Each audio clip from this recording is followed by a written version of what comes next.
Hello students. आइए एक बार फिर से आज एक और पोएम पढ़ते हैं।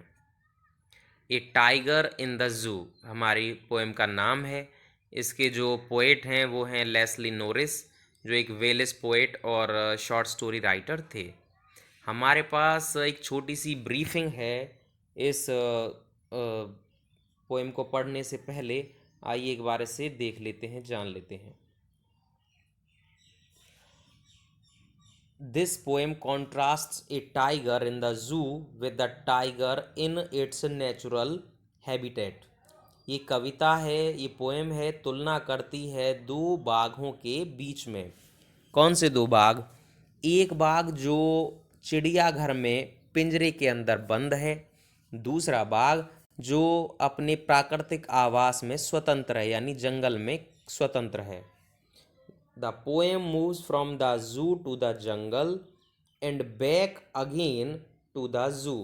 तो ये जो पोएम है वो घूमती रहती है चिड़ियाघर के दृश्य से जंगल के दृश्य में, और फिर से जंगल के दृश्य से वापस चिड़ियाघर के दृश्य तक ऐसे घूमती रहती है। Read the poem silently once. एक बार के लिए आप इस पोएम को चुपचाप पढ़ें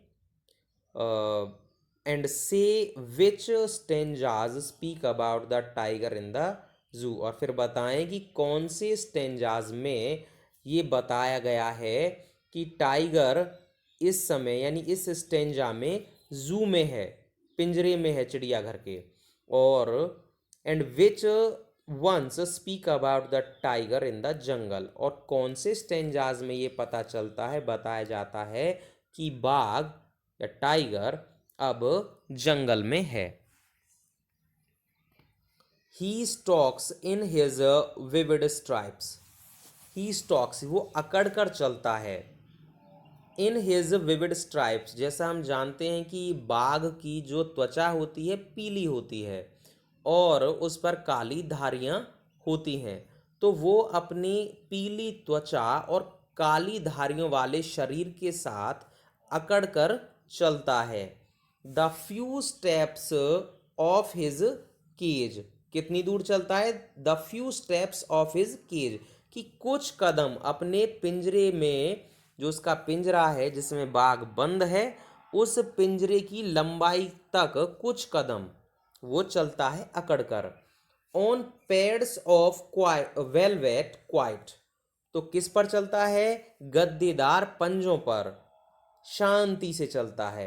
इन हिज क्वाइट रेज, अपने निश्चल, अपने जो स्वाभाविक उसका क्रोध है या जिस अवस्था में वो है उसकी वजह से आए क्रोध में, जिसको उसने अपने अंदर छुपा रखा है, उस क्रोध को साथ लिए चुपचाप अपने गद्देदार पंजों पर उस पिंजरे की लंबाई में कुछ कदम चलता है। और उसके बाद हम देखें, ही should B lurking in shadow. दरअसल वैसे होना क्या चाहिए बाघ को, कैसी जगह पर होना चाहिए या क्या करते रहना चाहिए? ही should B lurking in shadow, बाघ को लर्क करना चाहिए, मतलब छुपकर घात लगानी चाहिए ऐसे अंधेरे भरे स्थानों में, या मतलब ऐसे स्थानों पर जहाँ से वो दिखाई ना दे। मतलब छुपने में उसे बाघ को छुपाने में जो सक्षम स्थान है, घात लगाने के योग्य स्थान है, ऐसे स्थानों से बाघ को तो घात लगानी चाहिए। और क्या करना चाहिए? Sliding through the long grass, और उसे लंबी घास में से होकर धीरे धीरे आगे बढ़ना चाहिए अपने शिकार को पकड़ने के लिए। कहाँ? नियर द वाटर होल, पानी के स्रोत के पास, जहाँ पर पानी है, जैसे तालाब आदि, नदी आदि का जो स्थान है, पानी का जो स्थान है, उसके इर्द गिर्द उसे लंबी घास में धीरे धीरे आगे बढ़ाना चाहिए अपने आप को शिकार तक पहुँचने के लिए। और वो कौन सी जगह है पानी का स्थान? वेयर प्लम्प डियर पास, जहाँ से या जहाँ पर मोटे हिरन आते हैं, या जहाँ से होकर मोटे ताजे हिरन होकर गुजरते हैं। He should be snarling round around houses, और साथ ही क्या करना चाहिए उसे? उसे तो बाघ को तो घुर्राना चाहिए घरों के इर्द गिर्द। जंगल के पास, एट द जंगल्स एज, जो घर या गांव के जो घर जो जंगल के किनारे के पास बने होते हैं, तो उन जंगलों के इर्द गिर्द घूमते हुए उसे घुर्राना चाहिए। बेयरिंग हिज वाइट फैंग्स, और अपने सफेद दांतों को दिखाते हुए घुर्राना चाहिए। हिज क्लॉज, अपने पंजों को भी दिखाते हुए। टेरराइजिंग द विलेजेस, और जिससे यानी उसके दांत निकालने से, पंजों को दिखाने से और घुर्राने से गांव वाले डरें, या गांव के जो लोग हैं वो डरें। तो उसे बाघ को कैसा होना चाहिए?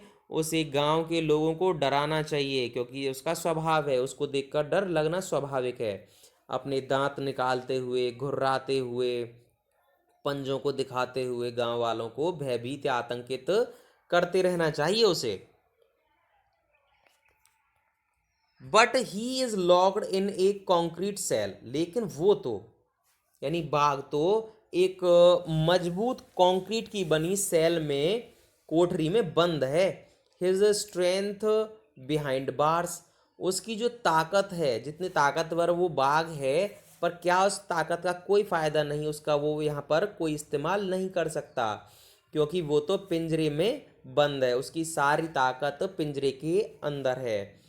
Stocking the length of his cage, ignoring visitors, और वो इस पिंजरे में बंद हुआ अकड़कर चलता रहता है उस अपने पिंजरे की लंबाई के अपने पिंजरे की लंबाई में, जितने आकार में उसका पिंजरा है उसकी लंबाई तय करता हुआ कुछ कदम उसमें चलता है। इग्नोरिंग विजिटर्स, उसके उसको देखने आए हुए विजिटर्स को यानी दर्शकों को इग्नोर करता हुआ, उनको नज़रअंदाज करता हुआ बस अपने पिंजरे में चहलकदमी करता रहता है। He hears the last voice at night, और वो रात को आने वाली अंतिम आवाज को भी सुनता है। किसकी आवाज? द पेट्रोलिंग कार्स, जो पुलिस की पेट्रोलिंग कार्स होती है ना, गश्त लगाने वाली कार्स होती हैं, तो उनकी आवाज को सुनता है वो लास्ट में, क्योंकि वो अंतिम आवाजें होती हैं आने वाली। And stairs with his brilliant eyes at the brilliant stars, और क्या करता है रात में? वो अपनी चमकदार आंखों से चमकते हुए तारों को घूरता रहता है, देखता रहता है। Thank you.